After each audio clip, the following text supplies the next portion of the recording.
नमस्कार बच्चों, आज मैं आपके सामने बितान पाठ्य पुस्तक से पाठ 3 आलो आंधारी नामक पाठ को बताने जा रही हूँ, जो कि बेबी हालदार द्वारा लिखा गया है।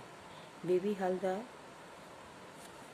एक घरेलू नौकरानी होने के बावजूद अपनी आत्मकथा में आलो आंधारी के माध्यम से उन्होंने लेखन के क्षेत्र में एक ऐसी यात्रा प्रारंभ की जो कि यथार्थ की आंच से तपते उस रेगिस्तानी जीवन की है, जिसमें नायिका और लेखिका बेबी हालदार 13 वर्ष की आयु में विवाहित होकर अपने पति के 3 बच्चों की मां बन जाती है और अंत में पति की ज्यादतियों या अत्याचारों से तंग आकर वह अपने बच्चों के साथ अकेली अपने जीवन के कटु यथार्थ का सामना करती है।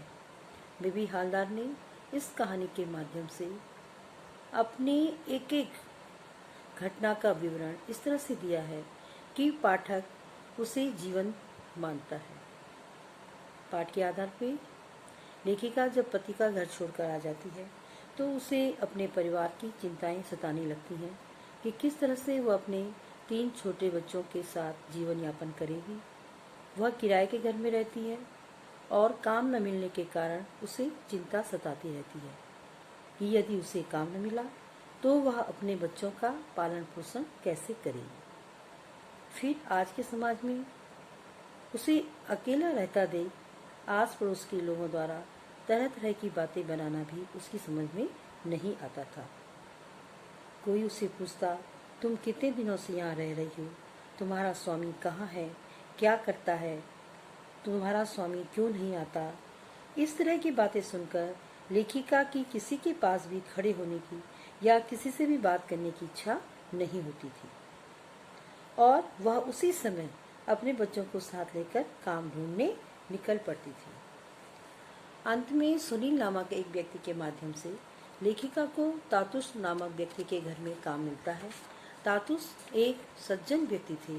उन्होंने बेबी को अपनी लड़की के समान समझा और उसकी हर जरूरतों का पूरा करना, अब उसकी पूरी जरूरत को पूरा किया और उसके बच्चों की देखभाल की। बीमार पड़ने पर डॉक्टर को दिखाया, यहाँ तक कि उसका बड़ा बेटा जो उसके से दूर रहता था उससे भी मिलवाया।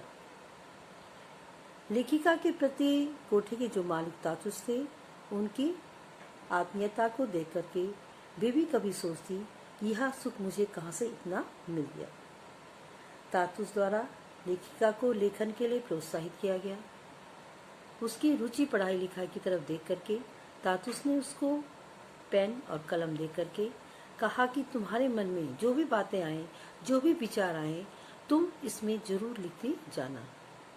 और बेबी ने एक दिन प्रयास करते करते लिखना शुरू किया। एक दिन जब बेबी बेघर हो गई, उसका घर का सामान बाहर फेंक दिया गया, उसके बच्चे रोते हुए उसके पास आए तो तातुस द्वारा लेखिका को आश्रय दिया। उन्होंने उसे अपने ही घर में रहने के लिए जगह दे दी। तातुस व उसके मित्र लेखिका को निरंतर लिखते रहने की सलाह देते रहते थे। लेखिका इस तरह से अपनी कहानी को आगे बढ़ाते हुए कहती है कि मेरा उत्साह बढ़ाने वालों में जेठू के एक बंगाली बंधु आनंद भी थे। जब बेबी का पहला खंड उन्होंने पढ़ा तो उन्होंने बेबी को पत्र लिख करके बताया कि आपकी रचना मुझे बहुत अच्छी लगी।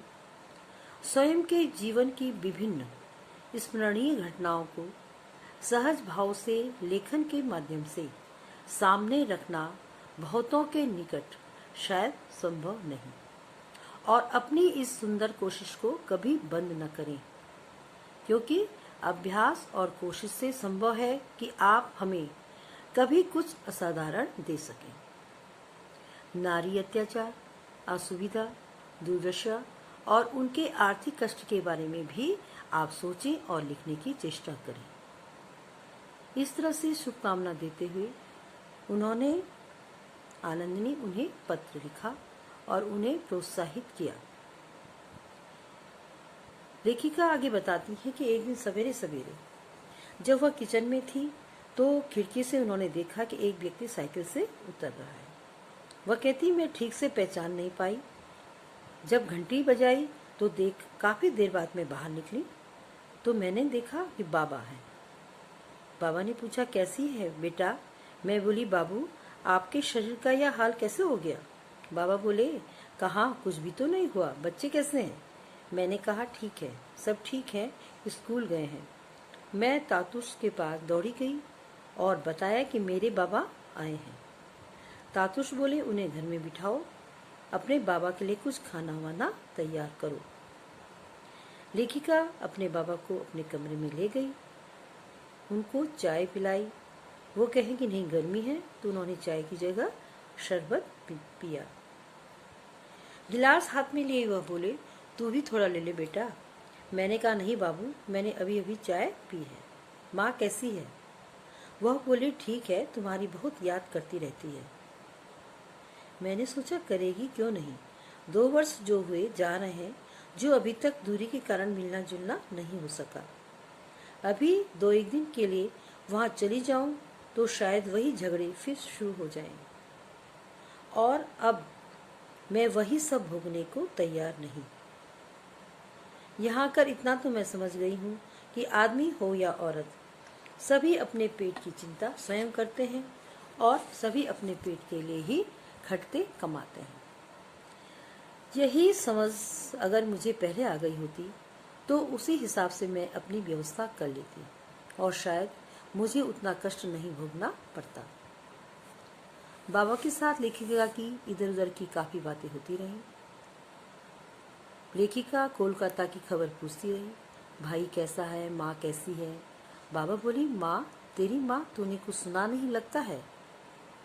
लेखिका की माँ का निधन हो गया था, परंतु यह बात उसे पता नहीं थी, इसलिए बाबा मेरे मुंह की ओर थोड़ी देर देखते रहे। वह शायद सोच रही थी कि कहीं बताने से कहीं यह रोने धोने न लग पड़े, इसे सच सच बताना ठीक होगा या नहीं। वह यही सोचे जा रहे थे कि उन्हें चुप देख करके लेखिका ने उन्हें बुलाया तो वह चौंक गए और उन्होंने देखा कि उनकी आंखें नम हो गई थी। तब लेखिका को लगा कि शायद माँ को कुछ हुआ है और मेरे मुंह से निकल पड़ा। लेखिका कहती है कि उनके मुंह से ये निकल पड़ा कि बाबू, माँ की तबीयत तो ठीक है? बाबा रुद्ध गले से बोले, तेरी माँ तो 6-7 मास हुए दुनिया छोड़कर चली गई, तेरी माँ नहीं है। क्यों, तेरा दादा तो वहाँ क्या था, उसने तुझे नहीं बताया? लेखिका यह सुनकर के स्तब्ध रह गई और उसे इस बात का सबसे ज्यादा दुख हुआ। उसके दोनों भाई उसके बगल में ही रहते थे और वहाँ माँ के मृत्यु पर वो वहाँ गए भी थे, लेकिन उन्होंने उसे कुछ भी नहीं बताया। वह सोचती है कि एक बार जब उसने सुना था कि माँ अस्पताल में भर्ती है तो शायद माँ की तभी मृत्यु हो गई हो। उसके बाद उसे माँ की कोई खबर भी नहीं मिली थी। मेरे दादा, बऊदी, भाई कोई बहुत दूर तो रहते नहीं थे। रिक्शे में 10 रुपया भाड़ा लगता। कोई भी एक बार मुझे बताने नहीं आया और मैं कई बार उनके पास भी गई, तब भी किसी ने मुझे कुछ नहीं कहा और मैं अपने मन में यह सोचती रहती थी। लेखिका कहती है कि मैं मन में कई बार सोचती थी कि मैं जाकर के माँ से मिलाऊं, लेकिन वह नहीं जा पाई और उसे अपनी माँ के निधन का ही होने का समाचार ही मिला। बाबा नहीं गए थे क्योंकि उन्हें पता था कि माँ नहीं बचेगी, फिर भी वो नहीं गए। मेरे भाई को वैसे ही घूम फिर कर लौट आना पड़ा। मेरे ख्याल से बाबा ने भूल की। अंतिम भेंट की तरह एक बार माँ को देख आ सकते थे, लेकिन नहीं गए। माँ का क्रियाकर्म मेरे भाई को अकेले ही करना पड़ा। दादा लोगों को भी काफी बाद में पता चला और मुझे तो अभी अभी। लेखिका अपनी कहानी को बढ़ाते हुए आगे कहती हैं कि बाबा ने जब उससे पूछा कि तेरा बड़ा लड़का कहाँ रहता है, तो मैंने बताया कि यहीं पास में है। तो वह बोले, चलो थोड़ा देख आऊं। मैं बाबा को लेकर वहां गई। बेल बजाते ही मेरा लड़का बाहर निकल आया और अरे दादू कहकर उन्हें प्रणाम किया और बोला, दादू मेरा बाबू कैसा है? बाबा बोले, तुम्हारा बाबू ठीक है, मैंने साथ चलने को कहा था पर वह नहीं आया। भाई मेरे लड़के को देखकर बाबा की आंखें भर आई थी। वह उससे बोले, तुम लोग और भी बड़े हो भाई, पहले जैसे परिवेश में थे तुम लोग, अब तुमको सबको देखकर मुझे बहुत खुशी हुई।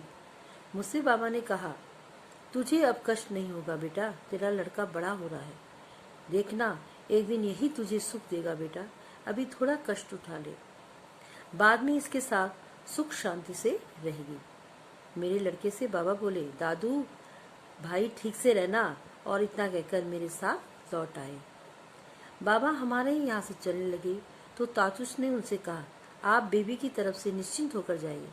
बाबा बोले, जब आप जैसे लोगों के पास है तो चिंता की कोई बात नहीं। चिंता करता, लेकिन अब नहीं करूँगा, क्योंकि मैंने देख लिया है कि मेरी लड़की यहाँ खूब अच्छी तरह है। बाबा चले गए। उन्हें कहीं से पता चल गया था कि मैं कुछ लिख रही हूँ। सुनकर वह बहुत खुश हुए थे। जहाँ पहले वह मेरी कोई खोज खबर नहीं लेते थे, वहाँ अब वह जब तक फोन पर मेरा हालचाल पूछने लगे। वह बार बार यह भी जानना चाहते थे कि मेरा लिखना कहाँ तक आगे बढ़ा, खत्म हुआ कि नहीं। वह मुझे अपने यहाँ आने को भी कहते और साथ में यह भी, यदि मैं रुकना न चाहूँ तो लौट आ सकती हूँ, मेरे जाने की इच्छा नहीं होती। लेखिका आगे बताती हैं कि बाबा के जाने के बाद कई दिन तक उनका मन बहुत खराब रहा, वे बहुत उदास रही और मैं पछताती कि मेरी माँ मर गई और मैं आंखों से उसे देख तक नहीं पाई। मुझे बाबा के गिरते स्वास्थ्य को लेकर भी चिंता होने लगी। इसी बीच जेठू और शर्मिला दी की कई चिट्ठियां भी आ पहुंची थी और उनके जवाब देने की चिंता अलग से लगी रहती। चिट्ठियों के जवाब देने से दोनों खुश होंगे और मेरा मन भी बहल जाएगा, यह सोचकर एक दिन सारी चिट्ठियां लेकर मैं बैठ गई। जवाब देने से पहले उन चिट्ठियों को एक बार फिर पढ़ लेना जरूरी समझकर मैंने पहले जेठू की चिट्ठियां उठाई और किसी कहानी की तरह उन्हें पढ़ने लगी। तातुश ने तुम्हें शब्दकोश की मदद लेने को ठीक ही कहा है, मेरी भी यही राय है। चिट्ठी लिखने में भूलें तो होंगी ही, लेकिन क्या इसी से तुम चिट्ठी लिखना बंद कर दोगी? बार बार जिज्ञासा करना कोई बुरी बात नहीं, जिज्ञासा होने से ही हम लिख पाते हैं। तुम्हारी कहानी क्या इधर सोई पड़ी है, तुम्हारे तातुश की तरह? 9 वर्ष में खूब लिखो और मल्लेश्वरी की तरह मोटी सोटी हो जाओ, यही मेरी कामना है। तुम्हारा लेखन मुझे बहुत अच्छा लग रहा है और मुझे लगता है कि दूसरों को भी अच्छा लगेगा। मैं अपने बंधु आनंद के कहने पर उनका यह लेख तुम्हें भेज रहा हूँ। तुम्हारे लेखन को लेकर तुम्हारे तातुश और तुम्हारे जेठू दोनों के ही सोचने विचारने का कोई अंत नहीं। सबसे अधिक खुशी की बात यह है कि पहले की तरह अब तुम्हें लिखने में कष्ट नहीं हो रहा है। आशापूर्णा देवी की कोई नई किताब पढ़ी क्या? आशापूर्णा देवी, वह भी एक लेखिका इस तरह की थी कि जिन्होंने घरेलू कामकाज करते हुए ही अपनी एक किताब को लिखा। इसीलिए तातुश और जेठू उसे आशापूर्णा देवी का उदाहरण देते हैं। कहते हैं कि तुम्हारी लिखावट पहले मुझे काफ़ी कष्ट देती थी, अब कष्ट देने की बात तो दूर, तुम्हारी लिखावट देखकर बहुत खुशी होती है। बेबी को लिखते लिखते इतना अच्छा अभ्यास हो गया था, उसकी लिखावट भी अच्छी हो गई थी। पढ़ते हुए एक बार भी तुम्हें डांटने की इच्छा नहीं होती, बल्कि बार बार शाबाश बहुत अच्छा कहने की इच्छा होती है। भूलों की चिंता करने लगो तो एक लाइन भी लिखी नहीं जा सकती, इसलिए उनकी चिंता किए बिना लिखना होगा। उन्होंने उसे समझाया कि यदि कोई गलती हो जाती है तो तुम गलती पे ध्यान दोगी तो तुम लिख नहीं पाओगी, इसलिए अपनी गलती पे बिना ध्यान दिए केवल लिखती जाओ, तभी जो है अच्छा लेखन हो पाएगा। इसके बाद जिन लोगों का काम ही है लिखना पढ़ना, उनसे इसे कुछ सुधरवाने की बारी आएगी। लिखने बैठने से ही लिखा जा सकता है, यह अभिज्ञता तुम्हें निश्चित ही हो गई है।